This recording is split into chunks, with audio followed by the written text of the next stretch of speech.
Streaming live from WHITradio.org. From High Tech High School in North Bergen, New Jersey, it's a Girl Talk Show. I'm your announcer, Felicia, and now your host, Kamel. Good morning. Good morning, and I'm your host, Kamel, and today with me is Ashley and Aisha. Hi. And behind the glass is Caesar. And today's topics are the most interesting person you ever met in your life.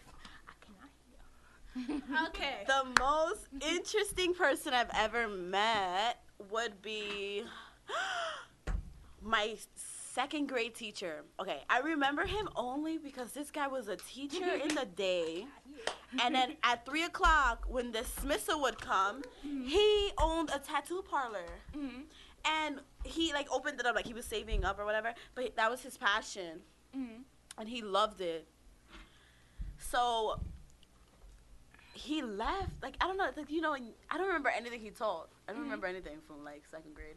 But I remember him for the fact that he had full sleeves, right? And he was super cool. Like, he was chilled back, and he would be like, okay, guys, time to, like, read this chapter. And I'll just be like, oh, I love you, teacher. Like, he was cool. Like, he was cool. And then we would pass by his tattoo parlor. It was in Central, in Jersey City, in the Heights. And I'll be like, oh, my God, that's Mr. I forgot his name.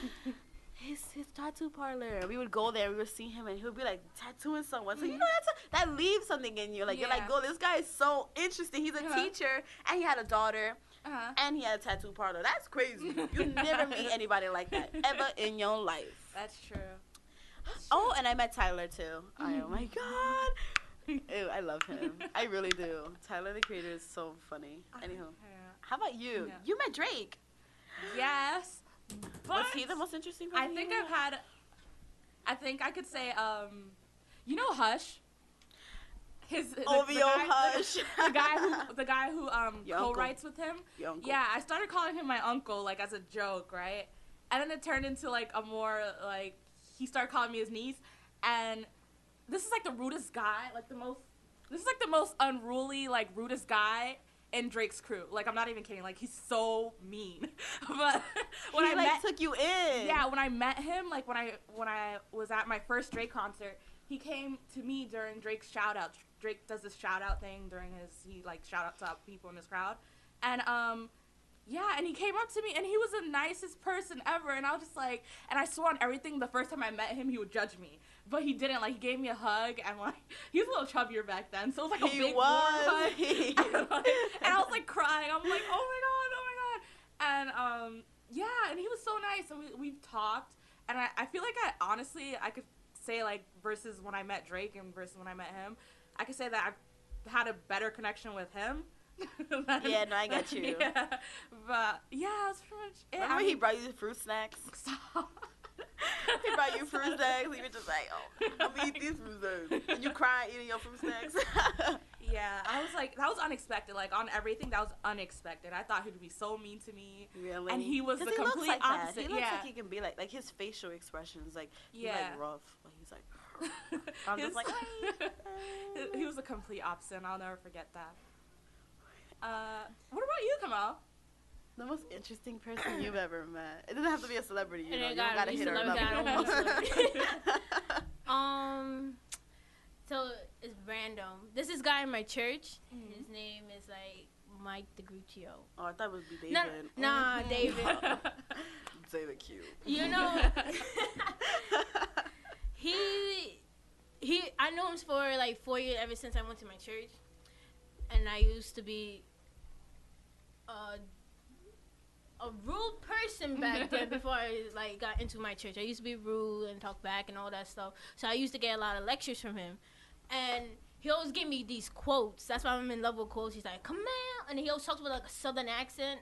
So he's like, "Come on, like." I don't know. Why you interpreting yourself like this? Like, he always talk like that. So I always used to mock him back. I'm like, well, let me tell you. And be like, I always do like that.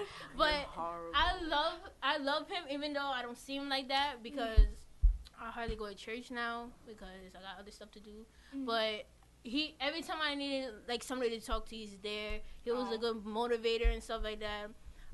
He's actually works in my sister's college, St. Peter's, and he's like he's very good in women's rights. So he would tell you not to degrade women and stuff like that because he feels some type of way. So if any of the young men in our church used to talk bad about my sister or me or anybody, because we used to knock them out in our church. We used to fight. So we get right in church. She's the interesting one here. But after that, he always used to give us like a big lecture how interesting that girls are and stuff like that. So for me, he's one of the most memorable person I ever met. Thank you, Mo, for coming into my show. It's okay. Fine. But I have another question. Random question. If you could meet a celebrity, who would it be? I would be Rocky Balboa. And I mean, not Rocky Balboa.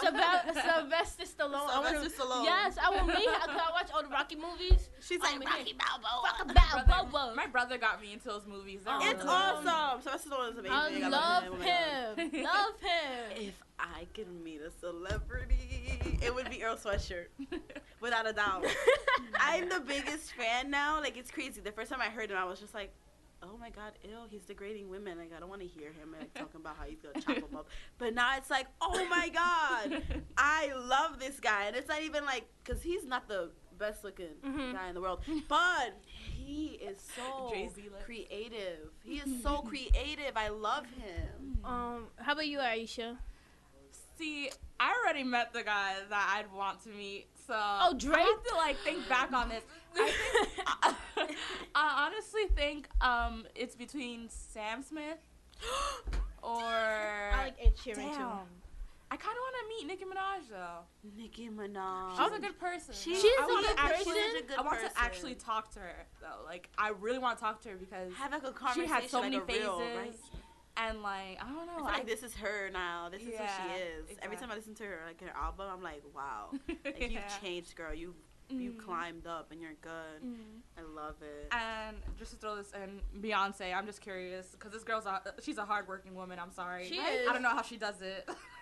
She's a mom. She's hardworking. She works through. I don't even know. Yeah. And she's doing it all by. She's doing it all by herself. And normally when celebrities have like children, they tend to use that as an excuse to like fall back. Like, I'm not gonna lie, but Adele, I'm sorry, girl, but where are you? Like, she had a child and she disappeared. Sierra did the same thing. Sierra disappeared and then she came back with I guess like.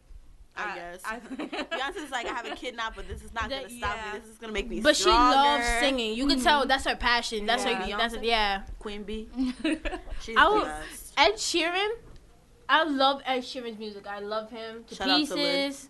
And shout out to Lynn, exactly. But he's not the best looking guy. You get me? He's not. A little scruffy looking, a little rough looking. He's not. He looks like a Muppet. Yes, that's exactly right. Like the Muppets. He really do. He's not attractive, but his music is because of his lyrics. I listen to lyrics, and for me to catch my attention on a song, I have to listen to the melody of the song. Then I gotta read the words.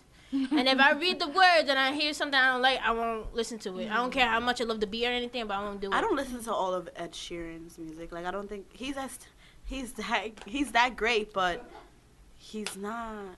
He hasn't impacted me like some people have. Like, I wasn't a big rap and R&B and hip hop listener at all. Like, I was just like, no, like, that's nasty music. They're always talking nasty. Like, you get me? But now it's like my boyfriend, he's like, listen to this person. I'm just like, no. And then I listened to Earl Sweatshirt's, like, his album, Doris, and I was like, oh my Lord, I need to listen to more. I have to keep going. I have to, like, keep listening to more people. So I started listening to Haji Beats and Mellow Hype.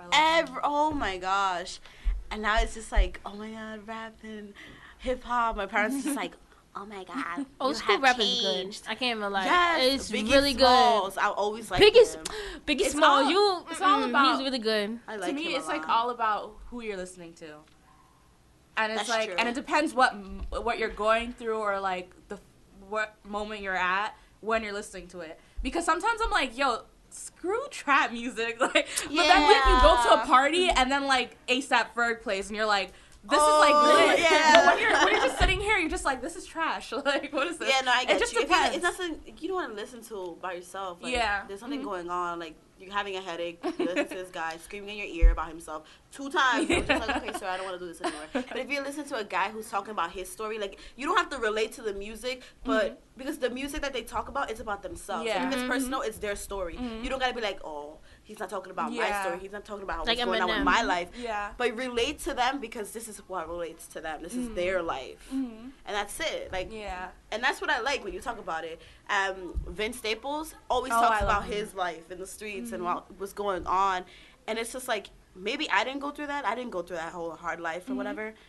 But I could relate to it. Yeah. I can see why it would be hard. And like you can envision in your head if you close your eyes. Like for me, I'm gonna use like you don't like the rapper. Yeah, I know. You Ooh. like Eminem.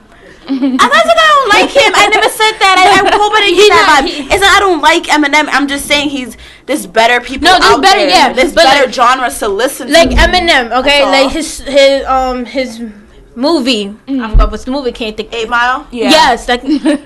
And 8 Mile, he really like you can envision how he like his songs, his music goes like his life. He got a hard life, but everyone you could start from the bottom, but you could all become successful in life, whatever that takes you. That's good. That's good. That's Yeah. not, like when you reach your top because you tried, because you worked hard on it, then you deserve whatever you got. Yeah, I totally get what you guys are saying. Like, I'm more into, like, the storytelling rappers because, like, they're really good at putting you in their shoes through their music. So it's like, oh, I can see what he's talking about. I haven't been through it, but I can see what he's talking about. That's exactly what I'm talking about. All right, thank you guys. Thank you for watching our show, and thanks to our panel, Aisha and Ashley and Caesar. Bye. I'm Kamel, and thank you for watching Girl Talk on WHITradio.org.